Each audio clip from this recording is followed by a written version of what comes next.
All right, you guys, we are live once again on this Tuesday evening. I guess it's Wednesday where you're at, Awini. Yeah, Yeah, it's Wednesday. yeah, it's Wednesday, early Wednesday morning. Yeah, so it's Tuesday where I'm at. It's Go ahead. yeah, it's not yet. Yeah. So greetings everybody. It's almost midnight where I am. It's not yet Wednesday. It's almost midnight. It's 11:39 p.m. So today we want to have a more interactive discussion about what is preoccupying the minds of African people all Mm. over the world that has got us looking in the wrong direction because from what I see, many people are just trying to survive. Exactly. And they've been Awini, can I Mhm. interject? I was just about to Yeah, say coming. that. I think Yeah. the main right now for Africans, the majority of Africans, and you see it when you see refugees from Somalia or Nigeria who Hmm. go to Libya, who try to catch boats to be smuggled into Europe. So right now, I think for a lot Yeah. of Africans, it's just survival, and you can't really build or create if you're in a state of survival. But go ahead. Yeah. Yeah. It's still in relation to that. Recently, there were reports of hundreds of Ghanaians being detained in Libya. As you know, Libya is leaderless and there's a state of chaos there. And some of our people there are going through hell. So my heart goes out to them. It's not their fault. People are pushed to act, and sometimes people are misled by others to take these road trips. Some have succeeded, some haven't. A lot haven't actually. So, but a bigger part of the question is why? Why is it that? And I would like to get a response from you and other people in the chat room. Okay. Why is it that we as a people we seem to the bigger picture? We just want to get put food on the table today, and we don't even think about mostly. Hello, Awini. We don't think about how we're gonna keep getting food on the table tomorrow, the day after, and so on. Like we Awini, we're losing you. Awini. am I breaking up? Yeah, you're breaking up. It's, go ahead and keep going. You're breaking up. You're breaking up. Yeah. Yeah, I'm Hello? here. I hear Oh you. man. Go ahead. Go ahead. I hear you. Go ahead. Uh, how's it now? It's a little. Yeah. It's a little. It's a little better. Hello? Oh, Yeah. oh. You're breaking up, Winnie.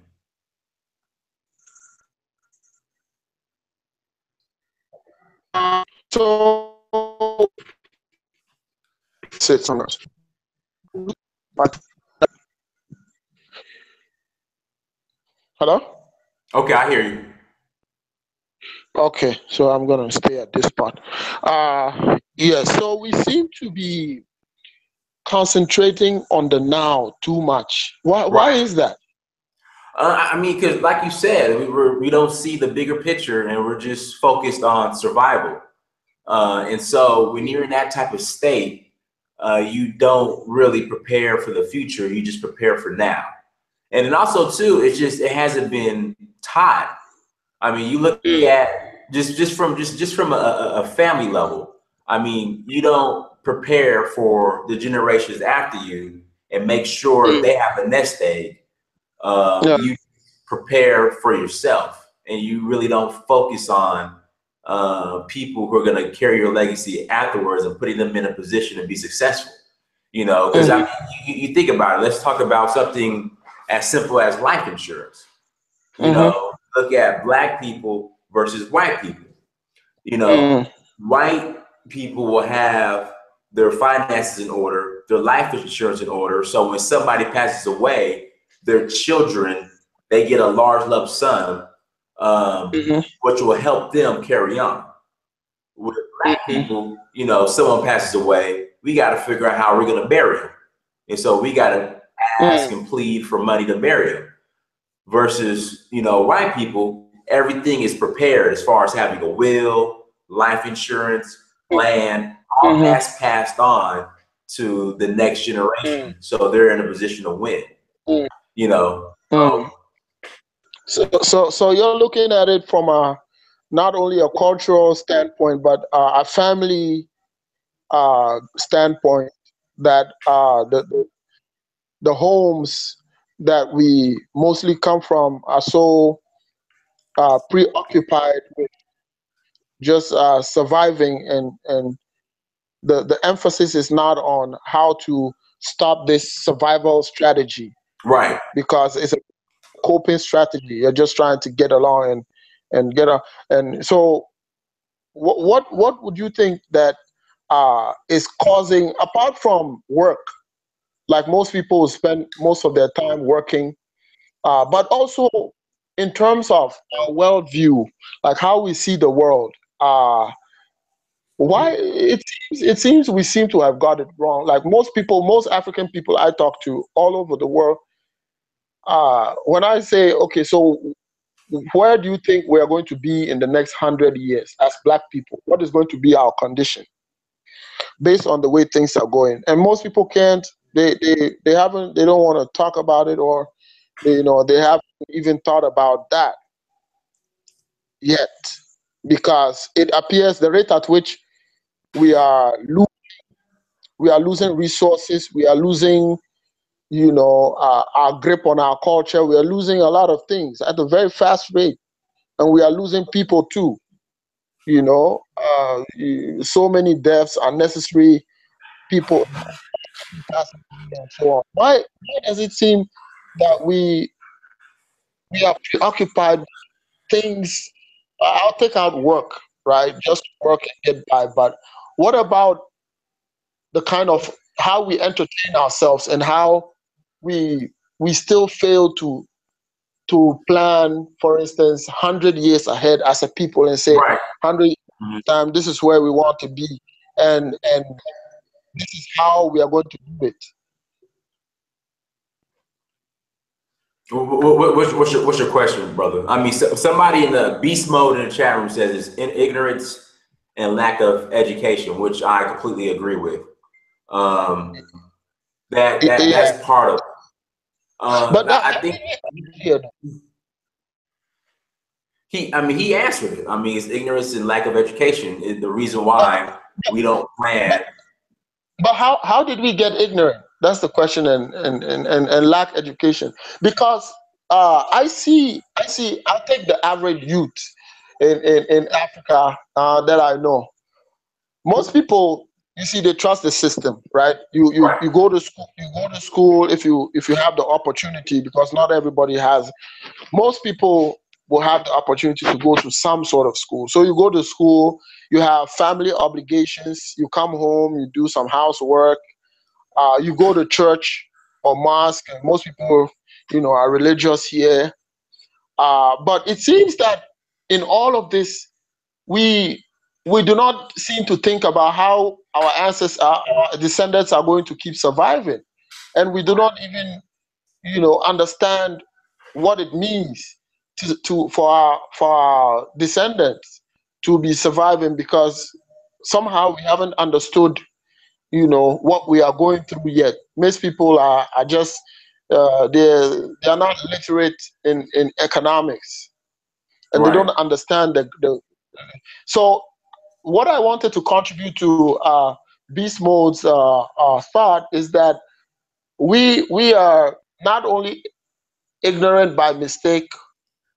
Some people are working around the clock to keep us ignorant. Right. Preoccupy our minds with, Garbage. Garbage. entertainment and all of this. So sometimes I just try to shut all of that out, and that's what most people need to do, because you need to have time for yourself, even if not as a community, but every individual needs to have time to reflect without having to worry about TV and food and all of that stuff. You see, Right. because the world is moving so fast these days. You know, you sit in front of the TV and it's program after program after program, and there are adverts thrown at you, and it appears the mind is just too preoccupied with things that don't really matter, Right. honestly. And that's how we got ignorant. And that's how we are staying ignorant.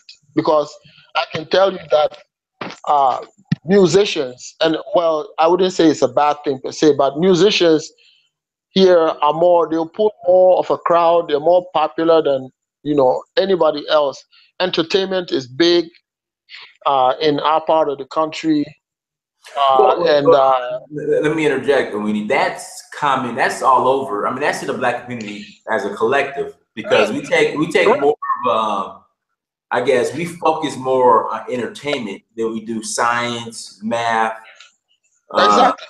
and everything else. We take more of an interest in sports and entertainment than anything else. That's why. So that's common everywhere. Uh-huh. So my problem with that is, it's common. Growing up, most of us wanted to be entertainers, honestly speaking, because that was, the cool thing to be, right? And Mhm. and a lot of people are still living in this dream, you know, wanting to make a big hit and be a top entertainer or a top sportsman and so on. But it's not realistic. We can't all be this. We need to be focusing on other things. But just the level of ignorance is not by accident. The things the things that are being pushed through mass media are just misleading our young people and just preoccupying their minds with things that don't really matter in the grand scheme of things. And. Mhm. You have Yeah. something to add to that? Let's see here. So, I mean, Michael Winter said we tend to get caught up in survival as a person in this reality rather than focus on the soul and obtaining a balance of spirituality. Now, you somewhat talked about that as far as spending time to yourself. Um, Definitely, it's needed. It's needed, especially as you mature. Most young people may not, really understand the value of this, but spending time with yourself, it helps you to process your thoughts. It helps you to understand the world better and your place in it. And if correct. we are going to do this collectively, then we will understand what exactly our place as African people is in the world. Because right now, I'm sorry to say this, we don't have a voice We don't. in the grand scheme of things. In the new world order, we don't have a voice. Very sorry position. Now, from the way things are going, it doesn't seem like people are concerned whether we have a voice or not. Right. Even though I don't want to believe that we will never have a voice, we will. But if it's going to happen, we are going to have to be conscious about it. It's very important. And if we are conscious, nobody can pollute our minds. Nobody can, put wrong images in the minds of our children and just weigh them down that, because it's really a load to carry in this media world we live in, fast world. And a lot of things are being downloaded into our minds, and just sitting there and making us obsessed with things that don't really have that much to do with true survival. So people talk of survival, and You know, people misunderstand what it means to survive, or the technique of survival. Survival is not, it's not only about today. Survival is long term, and I'm not seeing the long term. You know, I'm Right. not seeing it at all. Well, let me ask you this: if we'll say, and this might be a stereotype, the average African is more worried or preoccupied with survival. What is occupying the minds of our African leaders? Yeah, well, I can tell you, I can't get into their minds, but what I can tell you is this: I can tell what is preoccupying their minds from their actions. That's how I tell. That's how basically anybody can observe what is in the mind of somebody, is by their actions, right? So if you observe the actions of our African leaders, they are busy building an empire for themselves and Right. their great great great grandchildren. They're not busy building for Africa. Correct. And it's sad for me because they seem to have miscalculated their position. Because let me tell you, if we date back to when invaders started coming to Africa, that's back to the days of Kemet and even before that. Mm-hmm. There were collaborators. We had people, sellouts, who collaborated with outsiders and thinking that they were going to save their ass, or to gain some sort of advantage over their colleagues. But later on, even they themselves were spat on by the outsiders. You can't you can't take a position that is against your people. It's like taking a position against yourself. Right. You see, because when you are gone, dead and gone, you don't know how the future is going to look like exactly. And I said this before, and Professor Clark said it, that we will, no matter how rich or famous or whatever we think we are, we will never have any respect, any self-respect to the level that other people are enjoying now. Right. Anywhere in the world we go, as long as Africa is still under Exactly. outside control. State is it. Because whenever people look at Africa, they identify any black person with Africa. In the world you are, they'll say, "You're from Africa." And you're going to struggle and say, "Yeah, I'm African American," but you're from Africa. You can't run from Africa. Right. You see? So people are going to look and say, "So your people are in, that bad condition. Look, they're starving." So people are not going to give you the respect that you want. No, because they're going to say, "You're from those people. You belong with those people. But your people are dying." So many people who think that they are escaping Africa and therefore selling, they can't escape Africa, Right. because Africa is in them, and it's always going to be like that. And it's going to be in their children. Some of them think that having colored babies, having interracial relationships Right. is going to escape. That's also a big mistake because the offspring is still considered as having black in them. You see? So why we seem to have misunderstood this? Our leaders are not thinking about us. They, some of them are too scared to speak up for us. They're just busy occupying their position, and that's what it is. And it's very sad, but our leaders are not really thinking about Africa. They're thinking about themselves. Well, let's see. Let's see if we have any more questions in the chat room. Woney said you're speaking the truth. So Melissa said, since we're speaking on African leaders, 18.5 billion earned by the Nigerian Petroleum Corporation during former President Goodluck Jonathan's administration. EFCC detectives probing the disappearance of the cash have traced.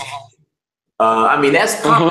I mean, these African leaders, instead of, using that Yeah, money to build up Africa. They rather fatten their pockets. What do we need yeah. to do to change their mindset? Change that mindset. Well, yeah. Well, for real, I don't think that they will change their minds. So we need to forget about them, because you're looking at somebody who is conscious of what he is doing, and he is doing it with impudence. He is never satisfied. He doesn't get to a point where he said, okay, I made 1 million, I need to stop and and concentrate, or at least give something to my community and really focus on why I'm here. These people have an insatiable appetite. They can keep going till they drop dead. So first thing we need to do is to turn away from them. Uh-huh. They have nothing to offer African youth, especially, and they are guilty of selling the future of African youth for their own personal gains. So we need to turn away from them, and we need to seek for reform in the structure of government. The executive controls basically everything in Hey, the country. I was gonna say there's a lot of static in the background, like you're moving your phone and rubbing against something. That's what it sounds like a little bit. I don't know, but keep going. I just want to let you know. Yeah. So I mean, yeah. So the executive, and those are the people who are voted into power. They come and they control basically everything.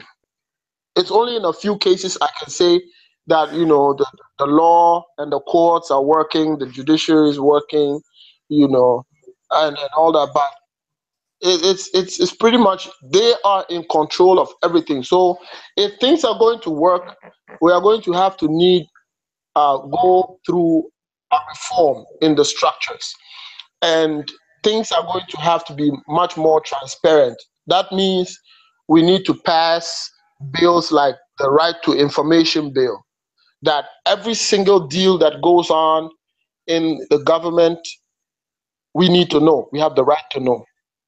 And with that, I think we can keep a better eye on how our finances are spent. But most importantly, I think that being corrupt is a is a state of mind that cannot really be totally eradicated.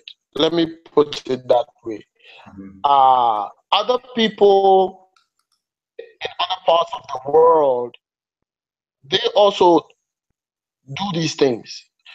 If you will recall, a while back, uh, I think whether two or one, but one of the government in China was caught and convicted, and the charges were for corruption. And I think it was a she. I stand to be corrected, but this prosecuted immediately. Mhm. That Okay. sends that immediately sends a signal that it's not going to be tolerated, and anybody who is doing it is going to have to, have some guts to want to put their life on the line. Basically, you come to Africa, Right. people who have been, indicted in corruption scandals are being praised as heroes. They don't even go to jail. Some of them even get promoted, to different positions. And people just they change it around a bit, but people don't even go to jail here. People need to start, and that's why the structure needs to change. If the structure changes, then the judiciary can be in a position to prosecute top government officials without fear or favor. You see, but they need to be completely insulated from the executive. If the countries in Africa are going to run well, the judiciary has got to be 100% untouchable. And the army and the state security forces, they're going to have to be answerable to the people first, not to the politician. The politician cannot use the army or the police to harass people. And this is what is going on in a lot of cases. We use all these forces to harass people. That has to stop. And for that to stop, reform is needed, and for reform to come, the youth are going to be the drivers, nobody else. The youth is the most influential force on the African continent. If the youth basically come out and protest in, or they can do it explicitly. The end of it is that there must be, and this has got to stop. Any question? Somebody in the chat room said, Michael Winters, a council of extreme elders should appoint a council of esteemed experts in cider fields and have them organize the youth. What is a cider field? Esteemed. What? Esteemed leaders. Esteemed elders. I'm sorry, esteemed elders. Yeah, but you see, the thing about elders is me, I've given up on that thinking. You see, immediately you say elders, it calls into question, there are some people who have good virtue and they have the country at heart. I'm not denying that there are a few people still in Africa and Ghana and other places who are incorruptible, but they're just a handful. You see, and some of them have not tasted power yet. Power corrupts. You see, now if you put the fate of the country in the hands of these people, I see a similar outcome. Mm-hmm. What we need is to have faceless institutions that are so bureaucratic that nobody or group of individuals can influence them. And of course, where these elders come into place is they are the custodians of the institutions. But the institutions themselves are, they have their own checks and balances that make it impossible for these elders to corrupt the institutions without blowing a whistle and calling attention to themselves. So I think that the judiciary and the legislature, these bodies, they need to gain some level of independence, especially the judiciary, because when people are accused of corruption, they need to be taken to court, and the court needs to be unbiased in dispensing justice. You see, and so we need to get to a point where we have that. So the elders help, to shape that, and they have the experience and vision. But I am sad to say that I wouldn't entrust the fate of a country in the hands of any individual, including myself. Mm-hmm. Why? Because it's dangerous. Even if, for instance, I turn out to be good, mm-hmm. a lot of things can still happen on my blind side, and I could get eliminated. And then it's back to business as usual. Just like a lot of good African leaders got eliminated. They died mysteriously, like Gaddafi died, in full blame of the. We know how he died, though. It wasn't mysteriously. Yeah, but I'm saying he died because he was projecting Africa, basically. And what hurts me is that he died in the full glare of the AU. The AU didn't organize to go and say, or to put out a statement and say. I've done several videos on that, on how the AU will get involved in Gambia to remove Yame Jama. Exactly. They'll get involved in Burundi, exactly. But they wouldn't step foot in Libya. Yeah. Exactly. So what's the irony there? It means that it immediately suggests that somebody is pulling the strings behind, and the AU is just a puppet. I'm sorry to say this, but that's what it seems like. You see? So we have all these that are supposed to be for the interest of Africa. I'm sorry to say, I wouldn't say that every member of the AU is dancing to imperialist tunes, but as far as the general direction is concerned, those few individuals in there who are good and they mean well for Africa, they don't have a say, because we live in an era where it's majority carry the vote. Mm-hmm. You see, so if you're in the minority, even if it goes to a vote in the AU, you're in the minority. Your voice doesn't count.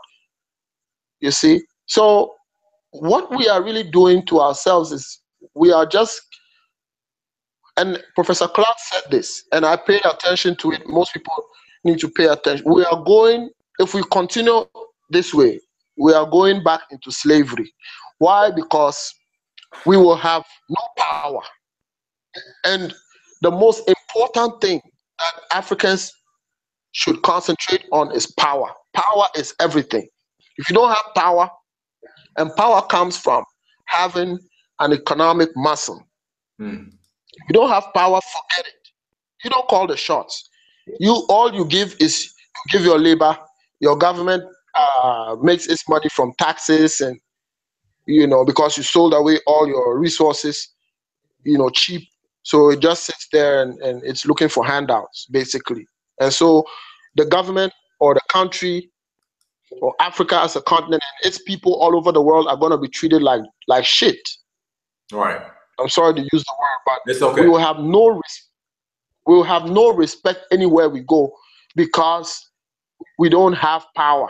People in the world who are respected have power. We don't have it. And I don't see us working toward gaining power. I don't see it. Okay. Well, as Melissa said, John Henry Clark said himself, you have no friends. So he said that. Well, Cosmo, that's a little bit off of subject. Well, Cosmo has a question. I don't know if you don't mind answering. It's kind of off subject. It's can you guys please discuss which African country is less corrupt and is best to invest in besides South Africa? I would say Tanzania, maybe. I would say Senegal too. I wouldn't say. Yeah, well, there are a number of countries. Actually, it depends on. You see, let me be clear on the state of Africa. It depends. First of all, it depends on the area you are investing in, right? So immediately you figure out an area you are investing in, you narrow down the number of viable countries, because it's not every country that you can invest in generally. So each country may have some specialization or a high level of returns on investment, depending on what you want to go into. Now, the issue of corruption, what is happening with it is the businessman, if you come in and you come in to do business, basically, the number one snag with corruption is some government official. If it's big business and you're looking for a concession, then you're going to have to go through high-ranking government, echelons. And what that means is you're going to have to get a permit from a ministry or something of that nature. That's where the catch is, and people complain of corruption. But if it's a business that does not require follow up to the ministry and all of that directly, you mostly will not have that sort of a problem. A lot of the corruption we are experiencing, I'll say most of it we're experiencing, is in the public sector. Mm. The private sector is not that disturbed, I would say. Now, you need to know your rights. That's one thing. You need to understand the laws governing the sector you're in or the business you're in. Once you know your rights, you can basically protect yourself from any illegal attempt to extort money from you. So that's one thing you need to watch out for, is people will try to take advantage of the ignorance of our brothers and sisters from the diaspora. And usually this is the same public sector workers, you see, looking for shortcuts and handouts. And so they'll try to take advantage of that sometimes. I'm just saying, I'm giving you the areas where this corruption is. So in the filing of taxes, filing of taxes, getting permission or permit to commence your business, uh, basically that's those are the two big areas where there are likely to be corrupt practices. But if you know the law, you should be fine. So I would recommend, obviously, I'll recommend Ghana because I have a bias. I'm Ghanaian. But like you mentioned, Tanzania. Tanzania is a very good country in East Africa, depending on what you want to do. Again, Right. Zimbabwe would have. Let me ask you this, Awini. Are there some industries that are more corrupt than others? Yeah. For instance, I'll give you an example. In the oil marketing companies, we have a lot of corruption because this is where a lot of environmental permits are required, and a lot of people who set up these companies, people who basically own gas stations. This is one of the lucrative areas in Ghana. People who market oil products. So people who own gas stations, they need a permit to operate, and so a lot of the time they try to go around this, and so it causes a lot of corruption scandals. So definitely some areas are more prone to corruption than others. Depends. For instance, in education, the educational sector, you would expect very little or basically no corruption as far as a private school being run by a private individual. You would expect less of that. But if you're doing business in, say, oil or gold, there's a lot of gold business here. In the mineral extraction industry, then obviously there's a lot at stake, and so the scandals or the propensity for corruption is higher in those sectors. Okay. Since we're talking about preoccupying our minds as Africans, how does religion play a role in that? Because what I notice is, what I'm starting to notice is that Africans, especially our generation, don't respect or hold with esteem the indigenous or original religions, but have taken a liking, especially to Christianity and Islam. How does that? Why is that? I mean, I know. Go ahead, explain it. It's not by accident. I would say, look, a lot, and this is one of the problems. I speak with a lot of my colleagues about this. Many people seem to be only concerned about living a righteous life and dying and going to heaven. Right. And that is the number one aim. And I don't. It's fine if you want to do that, and everybody should strive for. Of course, the spirit is eternal; the body is not. So definitely, it's good to strive for righteousness in whatever you do. But the irony with Africans is that we are among the most corrupt people, yet among the most religious. How does that balance? Look at the rate of corruption. Look at the billions that are being siphoned out of Africa, and we spend so much time claiming to be religious. This is my position. I don't think that Africans are religious. We perform the rituals. We want to go to church Sunday and dress nicely, and people see us going. But you follow the life of an average person who goes to church every Sunday or every other Sunday, and they're living. They're not living up to the what do you call them? The virtues. The virtues, the dogma, the word. They are not. They are just ritualists. People profess their faith and always want to brand themselves as being godly. I don't know what that means, because if you're godly, and most people in government right now in Africa are godly, why is the continent so corrupt? Who are the Right. corrupt people? It's the godly people, so-called godly people. And I am saying it's a big mistake. Many people will turn their backs on tradition, but Mm. they go and they practice other people's tradition. Because if you practice a religion, how the religion came into being, some aspects of the culture of the people who brought the religion will stay with the religion. And so we end up trying to be like other people, and we're doing a very miserable job at that.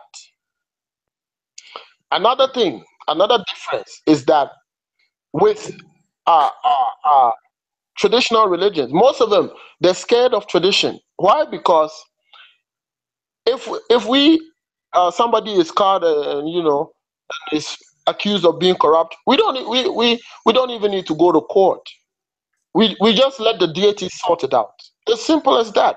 We can consult a big deity like Ogun, the Mm. god of vengeance, and Mm. it's about justice, and Ogun will sort it out. But we go to court and we swear by the Bible and Quran, and we still lie throughout. Mm-hmm. You see, and so I think that some people are running away from being held accountable, and these new religions have provided a haven for thieves, people to siphon the church. People go to church, and all they hear is how they're going to die and go to heaven and getting rich every day. But and Right. I was wondering, doesn't he isn't he planning to go to heaven? So why is he busy grabbing property Right. and money? Right. Why does it need it? Why does he need it? He should be like Jesus, the carpenter.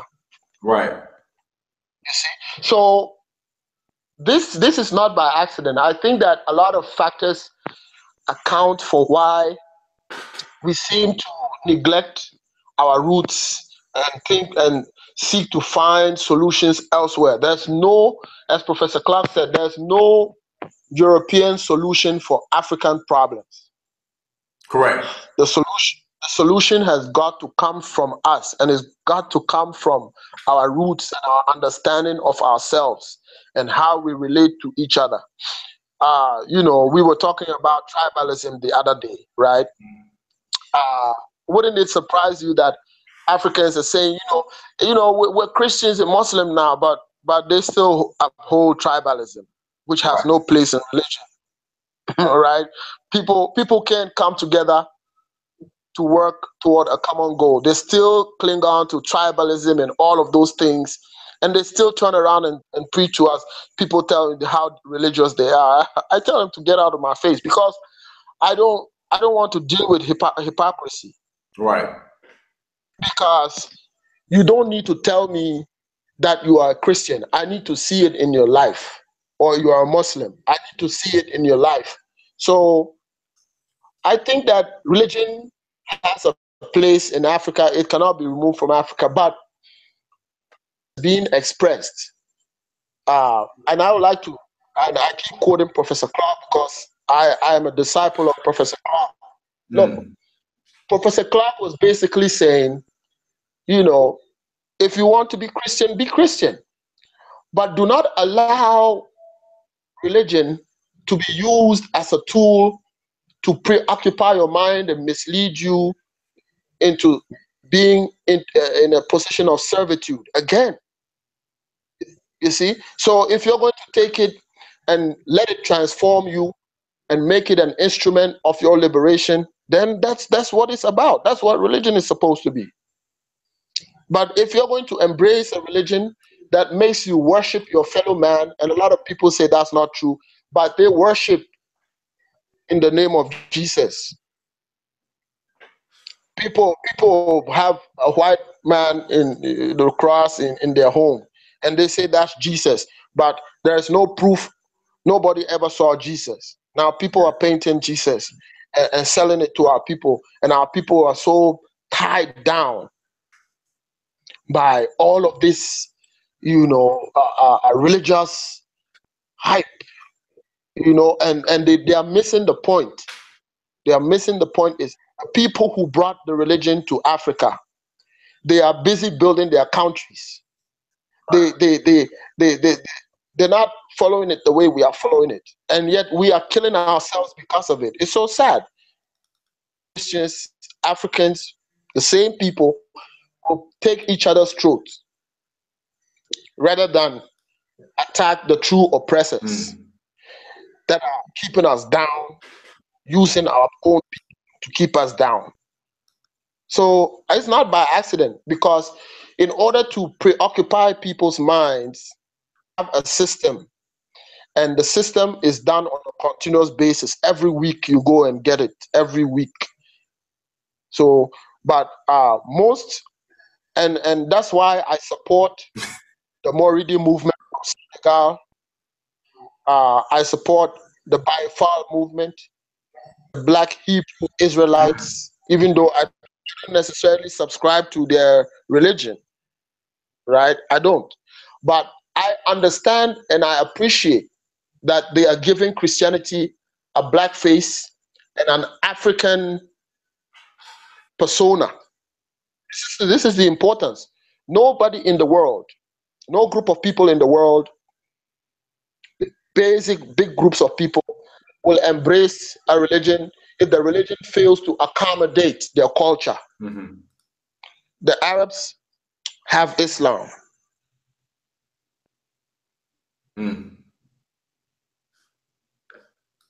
Awini, you there? Awini. Yeah, hello? Yeah. Okay, go ahead. We had lost you for a second. Go ahead. The Indians have Hinduism and Buddhism, and it sits well with their culture. Right. You go to China. China inherited Buddhism, but then they reformed it to have a Chinese version of Buddhism. You see, and they had a mix of that. You go to Japan, and they have the Taoism and all of that. Now you come to Europe, and the Europeans basically, for those who have studied how Christianity came about, Christianity was formed in Africa. They basically took the African concepts and went and gave those concepts European faces and turned it to suit the culture.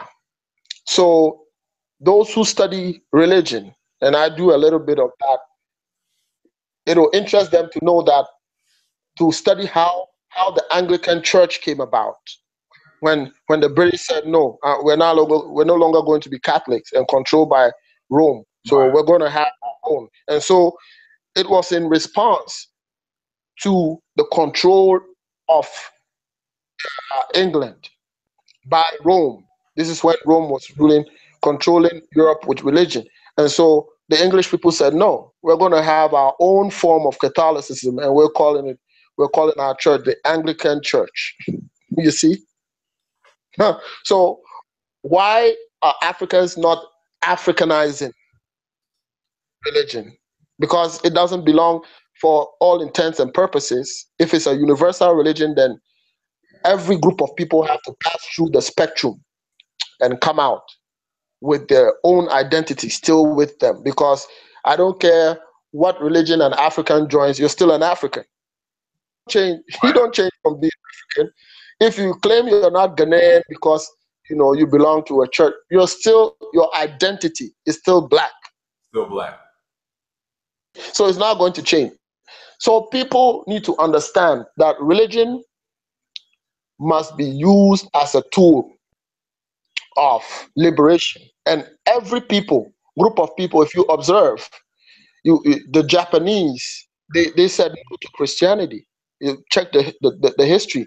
They wouldn't allow it to come in, be used as a tool to brainwash the people. Recently, China is being strict. They're saying people cannot be going to churches and spending time in churches. Just very recently, about a month ago, I was following that story in China. I And want to say China too. They're I don't want to say they're banning Islam, but they're doing the same thing with Islam too. and where are in China? In China, as far as like I said, I don't think they're not banning Yeah, Islam, but they're they're starting to what go after. they're doing is they're not. Yeah, definitely. They're not saying people cannot be. They'll let you come in and practice your religion, no problem. But they will not let you come and convert their people and turn their country around using religion, because there are a lot of tools that people can use to influence people's minds and preoccupy them, just basically pacify them. And we have been pacified to love our suffering. And for those who have come across the letter King Leopold of Belgium gave to the missionaries when they were going to Congo, that's what we are right now. Is we are being told that to suffer is the way to heaven. That it's more difficult for a rich man to go to heaven than for a camel to pass through the hole of a needle. Mm-hmm. And so, what this is basically telling us is that we should enjoy suffering and accept our position, and when we die, our rewards are in heaven. But the irony of it is, these same people saying that, they come to Africa and they are busy grabbing property. Why are they not preparing to go to heaven themselves? I mean, it's so ironic. And people, and you know why they're succeeding? Again, it goes back to our own. Nothing brought into Africa will succeed without the help of Africans. Right. Now we have collaborators, Africans, who are empowered to push this down the throats of other Africans, and they are also living rich off of the people. You see, so it wouldn't surprise you.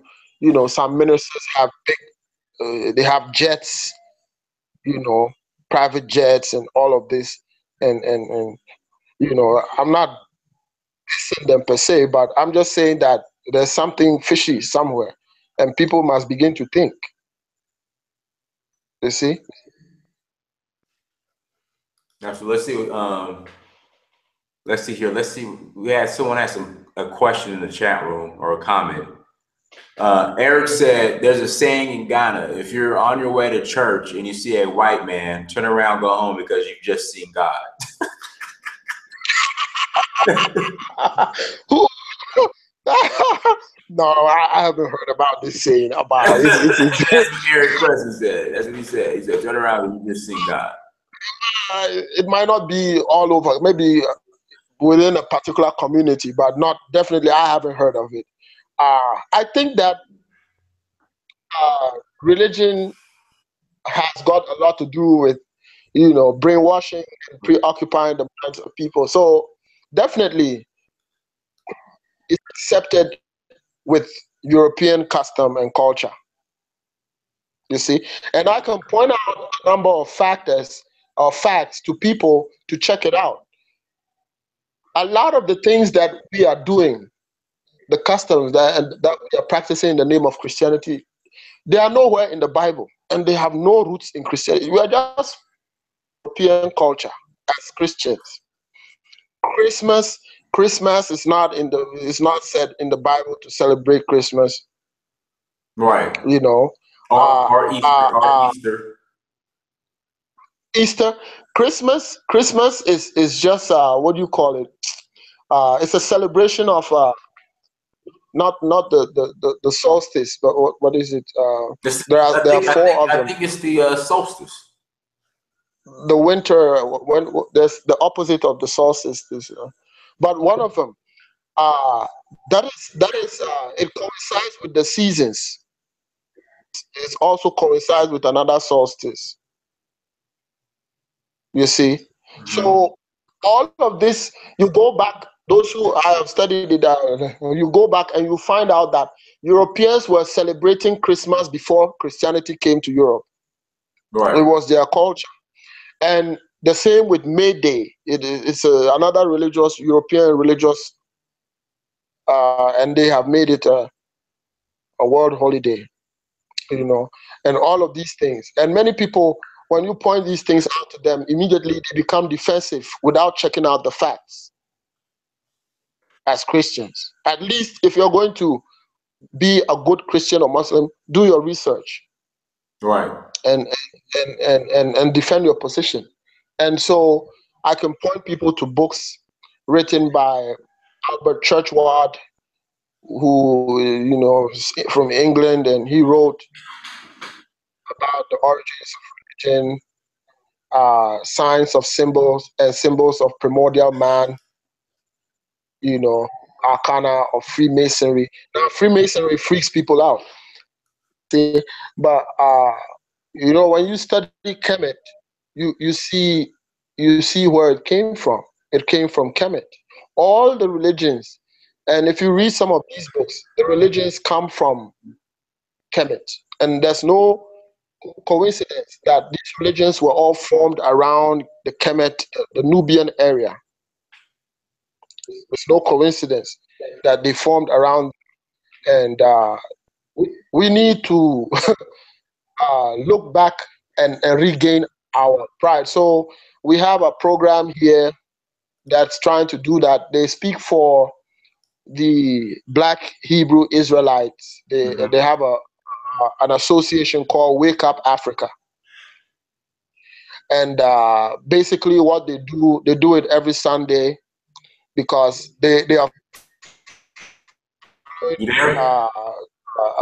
the Hebrew, they follow the Hebrew culture, and so they don't, according to them, it's not necessary to go to church because God did not ask us to go to church every Sunday. There's nowhere in the Bible that it's stated that you must go to church every Sunday. So how it came about, people need to find out and know. But basically what they're trying to do is reconscientize people, you see, and bring them back to at least some level of understanding of their origins, So I would encourage people in Ghana and those who are, elsewhere in the world to monitor Wake Up Africa. They usually have a program every Sunday at 12 noon. And they also have playbacks basically every day on a station called Royal TV. So at least I appreciate that if people understand Christianity from the standpoint of the Black Hebrew Israelites, we would be getting somewhere. You see, but I'm not saying people should not belong to their religion. You can believe what you want to believe, but if your belief, makes you hesitant to defend yourself against another human being who is clearly violating your rights, and you're looking at that human being, your hesitance is coming from the fact that you see this person as close to God, and I'm sorry to say that you are worshiping man, you're not worshiping God. Mm-hmm. And that's the state we are in. We are worshiping people. We are not worshiping God. Because if you're worshiping God, you will fear no man. You would see all people as being equal, and you would not allow anybody to come and take undue advantage of you using religion. So we need to understand it right. I don't know what's going on in Ethiopia now because they also had Orthodox Christianity. Right, Coptic Christianity. It was like the first Christian.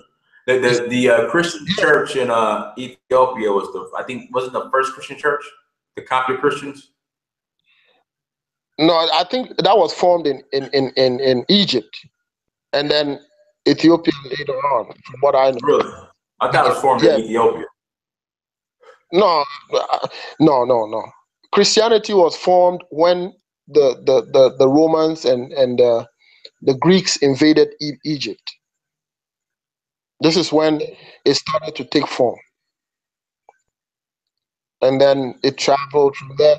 It lingered around that area and then traveled eventually to Europe as a seat of Christianity Mm. in the Okay. form of Catholicism. So at least if people are going to understand Christianity, they need to go back and look at that. But last time I saw something that scared me because I saw Coptic Ethiopians holding a pale white Mary and Jesus. You know, yeah, but that's a change. That's not how it used to be, from what we know. You see, because they have their own religious book called the Kebra Nagas, and they have their own, they chronicle everything and so on. So if you're going to join a religion, you're going to have to understand the religion, the tenets of the religion, and you need to take people out of the religion. We haven't done that. We can, you can join whatever religion you want, but learn to take people out of the religion and then deal with the substance of the religion in a way that enhances yourself. Because if a religion makes you vulnerable to another group of people, then you are a victim of religious brainwashing.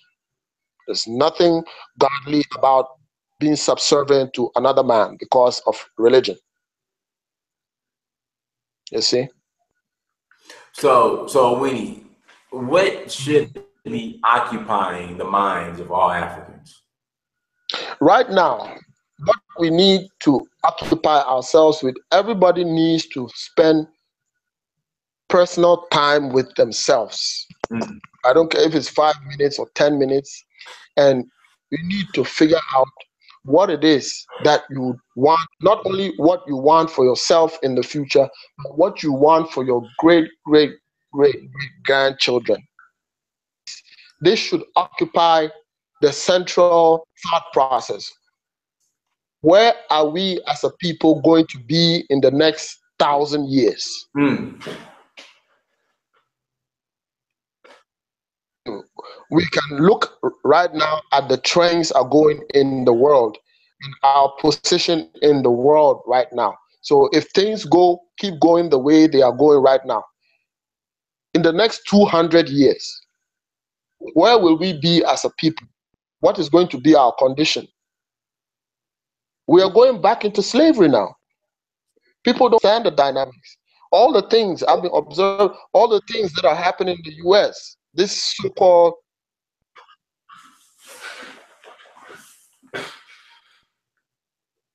There, Winnie. uprising, people, Nazi, so voted for a far right group called AFD. That was Hitler's party. You see, now immigration is it's a topical issue in Europe right now. Mm. The resources of the world are not going to continue being the way in their infinite supply. A lot of them resources, yeah, they're exhaustible. They're Really? not infinite. I'm saying that Uh-huh. the resources are not infinite. So as the resources are depleted, there's going to be a crunch, and people, all that nastiness that took place, slavery and neo colonialism and so on, is going to reassert itself. Why? Because the conditions are going to make it so. And people are going to throw away morality, so called human rights, and so on. They are going to, whenever human beings are in dire straits, mostly we forget about values and we're just trying to survive, like we were talking about. Hmm. So, where the world is going right, as the resources deplete, there's going to be much more uh, violence, hostility among Hmm. people in the world for a new world order again, a repossession of goods and services through the processing of resources, new resources, and so on. And in order to do that, they are going to have to take it from people from continents like Africa. And in order to take it from Africa, they are going to have to subjugate Africans to a less human position again. Because it shocked me that in this day and age, you still have people not shy to hold Confederate flags, Right. and do unthinkable things in the name of racism. It's not about racism. It's about who controls resources. You see? So the direction now, if we don't sit back and reflect on what really matters, what really matters is how are we going to gain control of our resources and use them first for our betterment and for the betterment of the world in a way that is profitable to us. That's the primary question that should preoccupy our minds. And if this preoccupies our minds, then every other thing becomes secondary, because self-preservation is the first law of nature. Nothing else matters but self-preservation. You see? So as time goes on, as we go along, you will see that more people are going to find excuses to invade Africa. It's already taking place. The land grab in East Africa.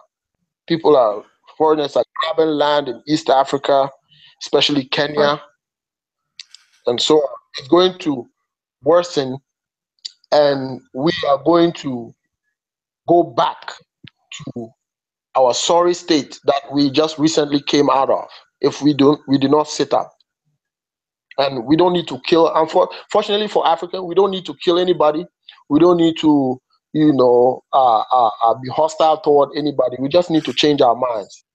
And what should be driving our thought processes is how are we going to take control of our resources so that 500 years from now, we would be among leaders of the world.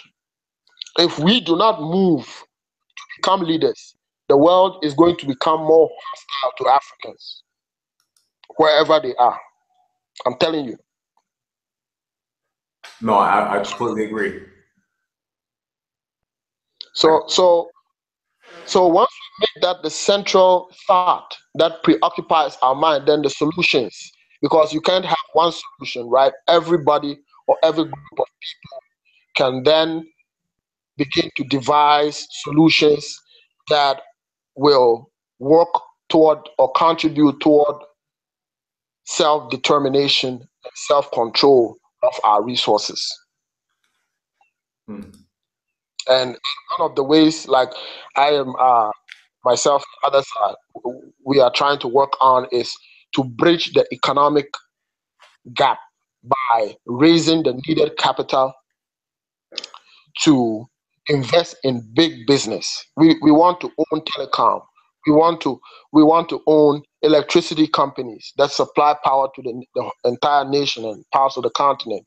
We want to be in control of those macro level things that really keep the country's concern going. And the way to do that, capital, and the way we can raise the money is to put our quota contributions every month, and we're going to get there within a very short time. It's doable. So yes, sir. That's any questions? Let's see. Any hey, Roni. So Roni Bio says we need a network, Diners. Let's make it happen. That's the objective of this page, is to connect the diaspora ingenuity with African ingenuity, and connect it. And this is the meeting place. So that's what we're doing. Everybody in the chat, I just want to thank you guys for coming on and sitting and listening to me and Awini Baba. We are going to be launching Awini's GoFundMe soon. He's been accepted to several universities. One in particular is the University of Tasmania, which is in Australia, to study logistics. So we're gonna be launching a GoFundMe to support the brother in his schooling. So be looking for that here shortly. I want everybody to support. Please support. I don't ask for much. But please support the brother Awini. Also, too, make sure you guys share the videos. And I also will put Awini's contact information in the description box, so you guys can reach out to Awini. Will Spotsville. You just got to watch it once it's posted. So it'll be posted as soon as this live stream is finished. Awini, I'm going to give you the floor to close it out. Yeah, so I want to thank everybody for being a part of this, and I hope we can continue to dialogue on matters that affect African people globally. I would like to reaffirm that wherever you find yourself, you're still an African. You don't need to be born in Africa to be African. Wherever you find yourself, either by unforeseen circumstances, or by your own intent, or by the intent of your ancestors, you are still African. Hey, this is. I was going to say that's going to be the next show. You do not need to be born in Africa to be an African. But go ahead, continue. Go ahead and continue. Now we have a global situation. We are treated equally, basically. Of course, there's an issue of class in that, because if you're Floyd Money Mayweather, you're going to be treated a bit differently. But basically, you will still not get the respect that other people in your group will get. Why? Because our people are in a very bad condition as we speak, and we need to begin to think positively. We need to remove all this unnecessary preoccupation with things that are not productive.